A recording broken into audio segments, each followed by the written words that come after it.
কোনো স্পেশাল কিছু না, জাস্ট আমার একটা নর্মাল দিন। হ্যালো সবাইকে, আমি নিকিতা। আমি আমার জীবনের ছোট ছোট মুহূর্তগুলো তোমাদের সাথে শেয়ার করতে ভালোবাসি।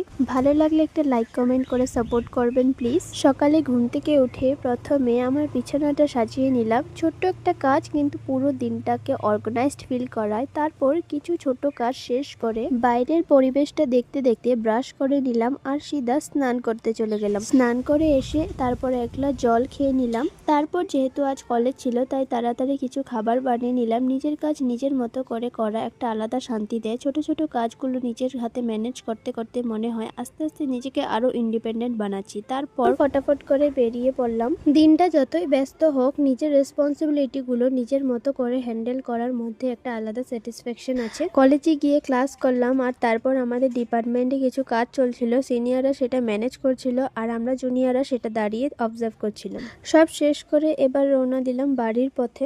খুবই রোদ পড়েছিল এবং আমার তো পুরো মাথা ব্যথা শুরু করে দিয়েছিল। গরম তো খুবই পড়েছিল, কিন্তু এই মেঘের পাহাড়টা দেখতে খুবই ভালো লাগছিল। তারপর আর কি বাড়ি এসে দেরি না করে আমার কলেজের ড্রেসগুলো ধুয়ে নিলাম, তারপর নিজেকে ফ্রেশ করে নিলাম। পুরো দিনটা একটা ভিডিওতে ধরা সম্ভব না, তাই আজকের মতো এখানে শেষ। আর পরের ভিডিওতে বিকালের মতো